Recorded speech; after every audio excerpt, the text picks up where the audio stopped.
it's Drybear. We've been gaming all day and all night since the launch of Path of Exile 2, but a lot of people in my chat have been mentioning how confused or lost they are with the game. So today, I wanted to do a comprehensive beginner's guide going over all the mechanics as quickly and as cleanly as I can so you can understand everything you're getting yourself into and also just know what the game is about as you get into Act 1 and beyond. Right now on Twitch, I'm live streaming. If you want to get some free cosmetics for just watching, you can open my stream, twitch.tv/Drybear, leave it open and you'll get these free items. And if you would like to as well, you can donate 2 gifted subs to the community, and doing so will unlock the Chimera pet for you in-game as well, this big beastie boy that follows you around as part of this promotion. This is my loose outline, and I'll also leave timestamps down below if you want to skip ahead to things that you are interested in. You'll start by creating your character. You have the option to do Standard League or Hardcore, the big difference here being that Hardcore, if you die a single time in Hardcore, you will lose your Hardcore status and become a Standard League character. So don't worry, if you're on Hardcore, your character isn't deleted, you just won't be Hardcore anymore. You'll transfer over into the Perma League, and you'll just continue playing that way if you wanted to play out. The game is incredibly challenging. A lot of people are excited / complaining about all of the challenges they're facing.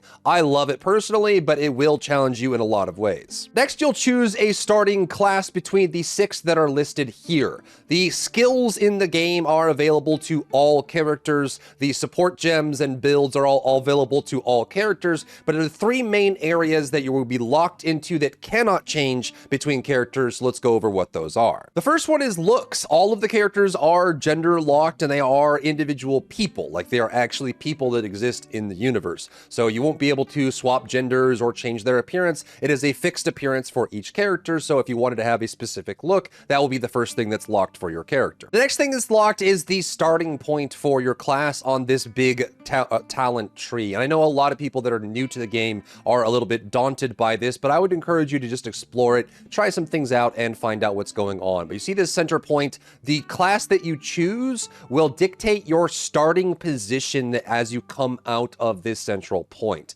Now, all of these nodes, like 99.5% of these nodes, are all the same across all classes. They will just have minor changes if something conflicts with a certain class, or they just want to change the way it reads because it affects a certain class differently. But for the most part, this is the same talent tree for all classes. So if you wanted to, you would start like here down in the side for warrior, but then you wanted to work your way over to like the sorceress or something, you certainly could. Like there's nothing stopping you from doing that. So that's the only thing that will be locking you for that is the direction that you start in, which a certain amount of points will need to be spent to travel along this tree in the direction that you're set in from the beginning. And the last thing that's fixed for every class is the available ascendancies. You can think of these as subclasses for your class. There are 2 ascendancies for every class in the early access, and eventually there will be 3 for every class once the game fully launches. This is a smaller, specific, limited subclass tree that is only available for that class that you choose, that gives class-related or like class identity themed effects that are available for you. So when you pick a class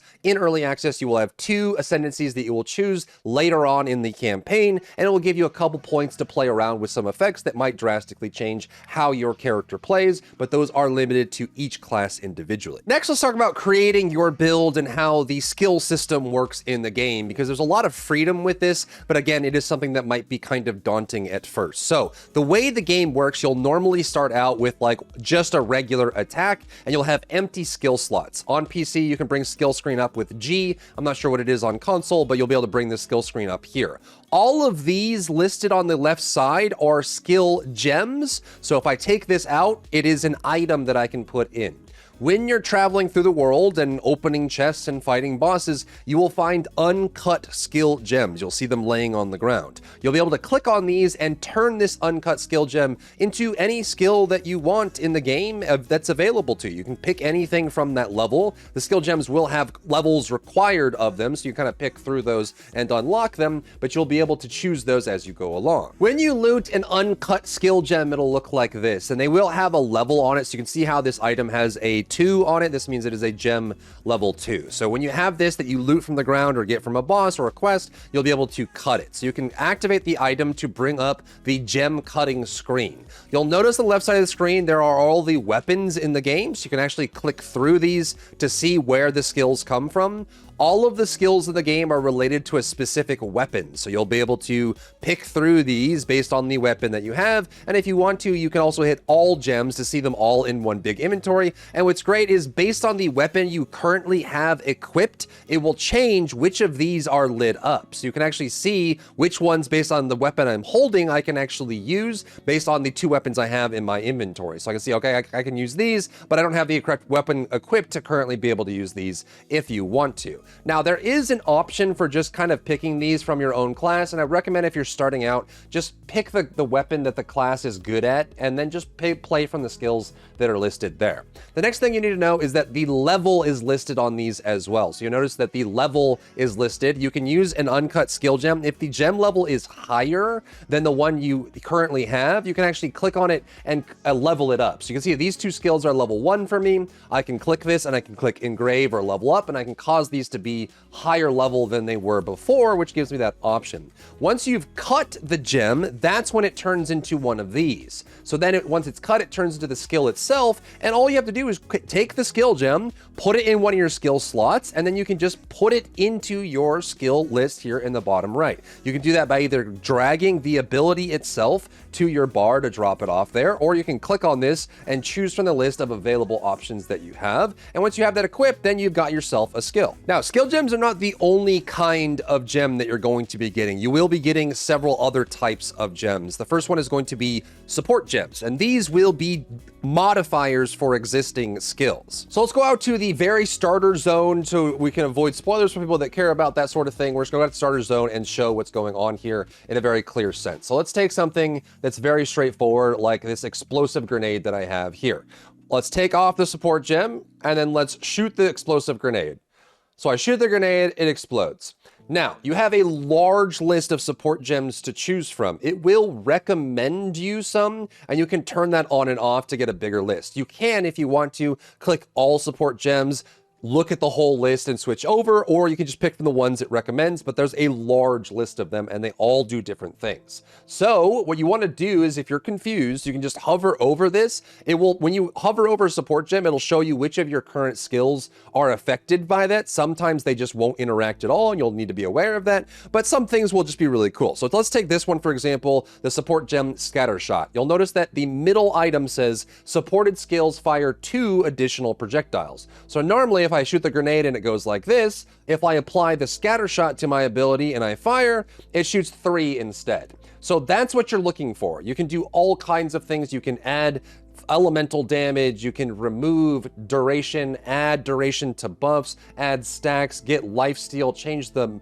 resource that it modifies. There's a ton of different things that you can do for the skill gems. So just kind of look through that system. And what you can do if you're really just kind of, you want to just coast for a little bit, is just take the support gems for your favorite skills that they recommend. They'll just give you a small list of them on recommended at first. Take that, use that, and then kind of progress through the game that way. Now later on, you'll get into other kinds of gems like spirit gems and like on hit or on crit or on ignite, like trigger gems like that. If you get a spirit gem, it is basically spirit gems specifically are for permanent effects. They can be thought of as auras, concentrations, bonuses, buffs, things like that, and also falls in the category of minions. Minions are permanent effects, and so you will have spirit that is a separate resource that is meant for those effects. So think of it as a way to enhance your character outside of your normal skills. So these are going to trigger a certain thing, like once you unlock spirit, like towards the end of Act 1, you will have access to your first spirit gem, and then you can cut it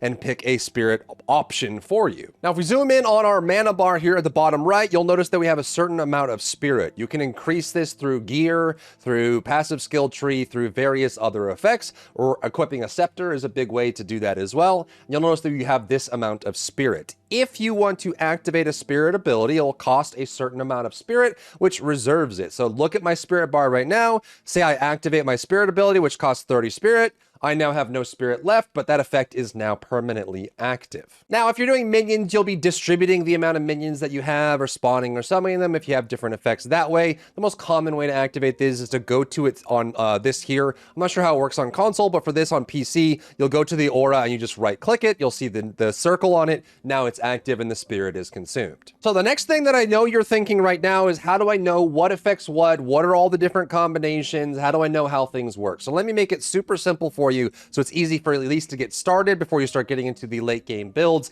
and everything kind of overwhelms you. So there's going to be a lot of very specific skill modifiers listed on the support gems themselves. If you see a specific name, you can go to a specific skill and see if that name is there, or it might just show it on it as well. So for again, you can hover on a support gem. It'll show you all the skills that you currently have equipped that get affected by it by having a check mark on it or a red X. But say you're on like the passive skill tree and you see a thing that says increased projectile damage. So what the heck does that mean? How do I know whether something is being affected by that or not? Well, you can go to your skill screen and you can actually go to the skill itself and hover over it. And you'll notice that when I hover over this skill at the very top of it and in the middle, it gives you a list of what the skill is. So all the commas separated values at the top of the skill is all of the monikers that go with that skill, so you know what it is. So high velocity rounds is an ammunition skill, a projectile,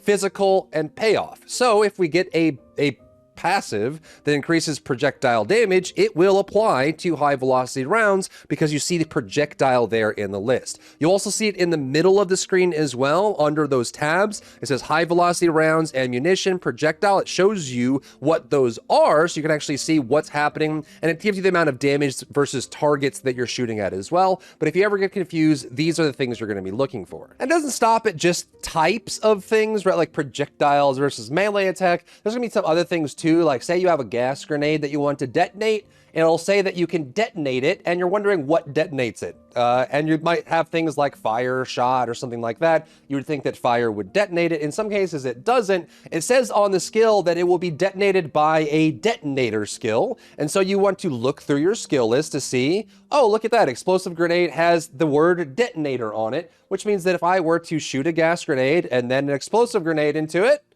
it'll cause the gas to explode, and there you go. So you have your combination together. Now, to keep the video short, I know it's already pretty long as it is, I'm gonna move on, but if you have other questions, I'd be happy to do more in-depth video guides on these specific topics here. Let's move on to the world map. If you press U on PC, you will bring up the world map, which looks like this, and this is where you're going to show your campaign progress. So you will start here at the riverbank at the very beginning, and you'll move your way along to these different areas. If you're ever confused about the progression, like where you're supposed to go next, you can very easily go to these and see the, like, if you hover over a node, it'll give you the dotted lines to show you where to go next. The green little guy is where you currently are, so you can see where you are on the map. And one thing that's super important about the world map here is everything that's around the nodes, the waypoints that you see on the map as well. So you notice that there are these skull icons, little chest icons, little bag icons. Those are things that exist in the zone that it's next to.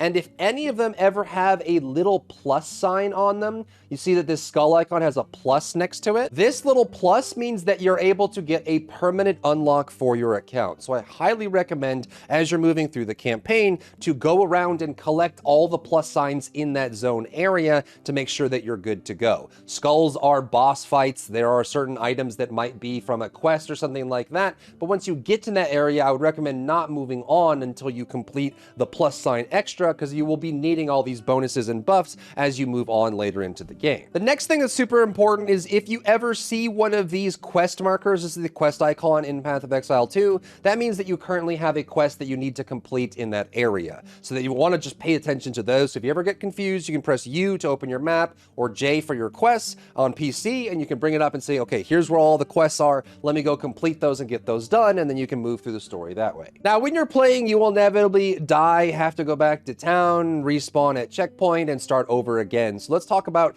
that part of the game really quickly so everyone's on the same page. The first thing that's super cool is if you're playing in solo play, there is a pause feature. At any point, you can press escape or bring up the menu on console, and the game will hot pause. This, I think, only works in solo play. I don't know if it works in party, but in solo play, you can bring up the menu, and the game is paused right now. Enemies aren't attacking, no AI is running, everything is paused. So you can actually pause the game, get up, go get a drink, you know, when the bathroom calls and you gotta go deal with it, do that thing, you gotta go talk to somebody or whatever, bring up the game pause, or some people pause it during boss fights to absorb the stress of the situation. You can certainly do that, and that pause is there. If you ever let go, it'll go back to running normally. As you travel through the world, you will find waypoints and checkpoints. The waypoints, when they're lit up like this, can be used for travel, so you can click on the waypoint and go to any waypoint area that also has a blue dot. If it's grayed out, it means it has no waypoint or you don't own the waypoint for that area, so you can travel that way. The other thing you want to be aware of are the checkpoints in the game, and if you've ever played Elden Ring, it is basically a Statue of America.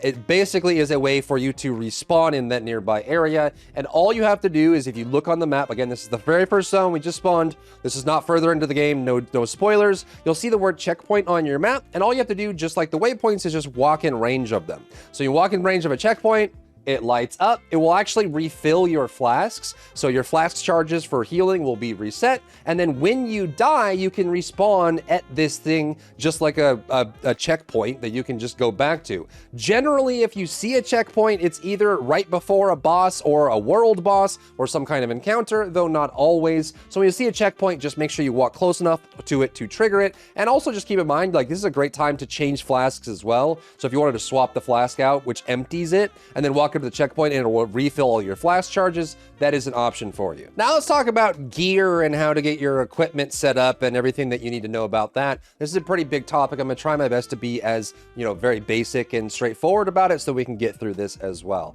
You will get loot items that drop, and that's kind of the whole point of an ARPG, is to get loot overall. So knowing what loot is good and what loot is bad is a big thing for you.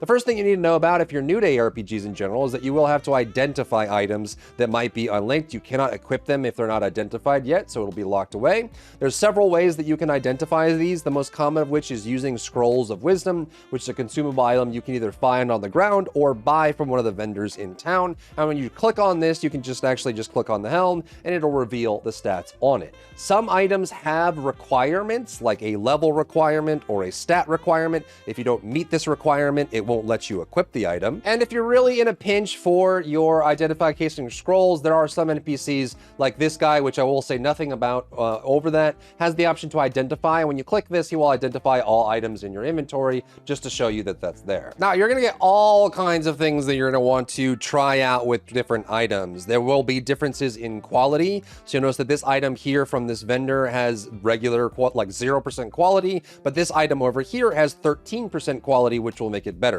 All items can be qualitied up in any way. The big thing about crafting in this game is it's very freeform and you have a lot of freedom to play around with it. So what you'll get are these crafting items, or what are called currency items, because oftentimes they get used as currency instead place of other currency as well. When you get a crafting item or a currency item, you will see a action that takes place on that item. So an Orb of Transmutation, you can see, upgrades a normal item to a magic item with one modifier. So if I take this white item, which is a normal item, and I grab an Orb of Transmutation by right-clicking it on PC, and I click on it, it just now became a blue item, which is a magic quality item or rarity, and that is there. You'll find tons of these. They all have different stipulations and requirements, and they do all kinds of things. You can turn blue items into yellow items, you can change the stats on items, you can re-roll stats. It gets pretty crazy and it gives you a lot of freedom later on, but I think I'll save that for another video. Now, the first question that a lot of people that are new ask, I've been asked many times for this already, is should I disenchant items or should I sell them? There will be characters in every town that will have the option here, as you can see, buy or sell or disenchant. You can go to these and you can, go on sell these if you'd like and get gold for it, which, by the way, the hotkey for automatically moving items between different inventories is hold control and left click on PC. So you can hold control and left click, that'll sell the item. There's a buyback option there as well. However, some vendors will have the option to disenchant items, and this, when you do this, will give you various different currency and crafting items or magical items that you get from disenchanting it. My recommendation is for the first maybe like hour or two, just sell everything to get a little bit of gold so you have something that you can spend at vendors, and then just start disenchanting everything, because from then on you should be good to go, but you can figure out what you want to do with that. The last thing I'll say about gear, just to make sure you're prepared for this, is that there's going to be sockets that will appear on items. The things that go into these sockets are runes, and you can't take these out in the current state of the game, so you'll actually have to go to one of the, get a rune from something. You see that if it's applied to armor or weapon, it does a specific thing. So if I take this this rune and I pick it up and I put it, I kind of unequip it, but I can put this on it. Now I've placed the rune into the item and it now gives the bonus that it has on it. I can equip it again. And there's not really any way to take these out, but you do get a lot of runes as you play the game. Now we know that skills are weapon limited, but there is a really clean system for swapping weapons in this game. So you actually have a weapon set that's available here when you figure out what you want to use. And you can switch between these by clicking these, but actually you can actually swap between these with a hotkey as well. So if I press X on PC, I will swap between the weapons. However, you don't really need to if you're just getting started. Like, 'cause there are ways that you can actually set different points for different weapon sets and things like that. But I think the cleanest way to do it is if you wanted to have multiple weapons in your build, you can just set specific abilities to only be used with specific weapon sets. So say that I want you to always use this with this weapon, and this is usually if you're using like two weapons of the same type. One has fire on it, one has lightning or something. You can force it by checking these to use with a specific weapon type. And also, if you have a skill that's only usable by one of your two weapons, it will automatically switch to that weapon when you use the skill. So I'm a mercenary using a crossbow, but in my second hand now I have a hammer, and there's one hammer skill here that I can put on my bar. So let's put that on my bar, and you'll notice that I currently have the hammer out. If I shoot with the crossbow, it'll switch to the crossbow automatically, and if I swing with the mace ability, it'll swing with the mace automatically. So I can actually switch between these and just go like that. There's no cooldown for it. You can switch as much as you want. There's an animation cost, but if you wanted to, you can create two different weapon sets that use different abilities and mix them together if you'd like. The next thing that's worth talking about is the flasks and the charms. So in Path of Exile 2, you have a health flask or a life flask, and you have a mana flask. These are fixed slots. You cannot put these mana flask in the life flask slot. You can't have two life flasks or two mana flasks. You have to have one of each. When you remove them, they are emptied, and you actually fill this up by killing enemies, hitting checkpoints or waypoints, or going to the well in town. Which every rest area will have a well, so we click on this, now our flask is refilled and we're good to go. And again, it is for killing enemies as well, so if you're in a boss fight with a lot of ads, burning the ads down will give you flask charges as well. Now, you can craft on these flasks, add modifiers on them as well, and the amount that they give is based on the quality of it, based on the name, which I'm sure you can figure out. The next thing that you'll need to know about life flasks and mana flasks is that you can add a belt to your equipment set, which unlocks charm slots. Charms you will find is a separate item in the game, so you'll collect these as you go along, and when you have a belt equipped, based on the amount of charm slots the belt provides, you can pick up a charm and you can put it in your charm slot. So you can actually have this set up as well, so you can actually just get it going, and it has special trigger conditions. You can have it so it breaks you out of a stun if you get stunned, or if you get set on fire, it gives you fire resistance. There's a large list of charms based on what you're looking for, the fight you're going into, and you can change these at will. If you do remove them and put them back in, you'll have to refill them again because they have an automatic usage, and then the charge goes away. So you will have to refill these, but you can kind of set up a safety net for you based on the encounter you're walking into. Next, let's quickly cover the passive skill tree, this big scary thing. A lot of people say how daunting this is for the first time. This is just a list of a whole bunch of nodes and passives and benefits and bonuses. Again, you will start with a specific class that starts in a natural direction, and as you level up, every time you level up or complete things that give you passive skill tree points, you'll be able to move your way through the skill tree and unlock stats and bonuses and stuff like that. You can refund these if you'd like to. The same guy that identifies your items, if you go talk to him, you'll be able to refund your passives, which you'll just spend the in-game gold to reset these and go backwards if you want to. So you can just farm up gold and reset your passive tree if you want. And the big thing here is that you're looking for things that work for you. Now, what's great about Path of Exile 2, which is a huge improvement over a lot of other games, is yes, there is a search function. So up here in the top right corner, if there's anything you're looking for specific kind of attack, specific kind of a weapon or ability, you can very easily just type it in. So maybe I wanted to type fire and I wanted to see what things affect fire. Okay, well, maybe there's things that I want to see. Say I want to build a grenade build for my mercenary. Okay, these are flashing now. Look at that. Everything grenade related is now lighting up. Say I wanted to do lightning. I could do lightning. You type these things in and all of a sudden you get bonuses and flashes that work for that. So that's the whole point of what you're looking for, right? So if there's something you're trying to find, either by the name or moniker or bonus, you can just type it in and then figure out, okay, if I'm doing like a caster build, say I'm going in this direction and you're deciding like, you know, you got this extra little bit here for your caster, but you want to do a lightning build, you can see, oh, if I go over here, I can get this, I can get this. There's some other things that work along with that as well. Maybe I want to make a shock build, so you can type in shock and you can see what things affect shock, and that helps you figure out in which direction you're going to go. Now, you'll find all kinds of things on this overall tree, but I think one thing to keep in mind is that there is attributes to be gained as well. That's what's called the attribute highway. This one will actually allow you to choose attributes that you need. And again, when we go back to the skills that have specific attribute requirements, or gear that has specific attribute requirements, you may want to think about what stats you want to get. And if you ever get confused about stats on PC, you can press the C button to bring up your character, whatever it is on console. It's the character screen here on your menu. You can bring that up and look at it, and then you can just look through all of your stats and bonuses, read about everything, figure out what you're trying to accomplish, see what the stats do and what they provide for you and what you want to get out of them and how much of each you have, and you can kind of build your character that way. Next, let's talk about the stashes, because this is a big thing. I'm sure a lot of people that play Path of Exile 1 have a lot to say about stashes, but if you're new to the game, you probably have no idea what's going on here, and there's a lot to know. So there's a guild stash and a regular stash. If you open the guild stash, if you have a guild stash unlocked, currently the shop doesn't work, so people can't unlock these just yet, but if you open like your guild, you can actually share a guild stash with other people and share items with them that way. You can also go to your stash, which has all these different options for stash tabs. Yours will look like this when you first open it up, but you can also in the shop buy all kinds of other stash tabs that do various things. There's a quad stash tab, which is 4 times the storage.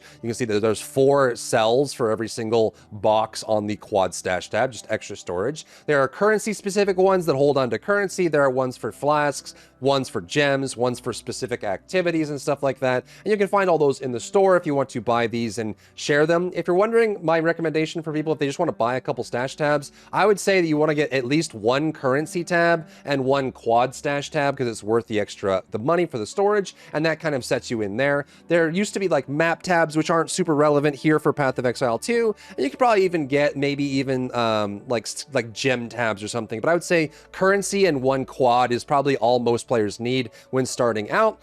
And then you might need some premium later, though I think with the currency exchange, this may become less relevant. And I think I'll end the video there because it's already super long, but I wanted to get through the general basis of the game to give you a foundation or framework for playing Path of Exile 2. If you have more questions for me, leave them down below and I'll break those out into other videos or help you understand. You can come by my live stream, twitch.tv/Drybear if you'd like, and it will help answer questions there, but I'll try to keep them, I'll just leave the video limited as it is. If you found value in today's video, leave a like down below, leave a comment for the algorithm to help this video get seen by more people, and don't forget to check out my other channels for other content and other stuff and other things.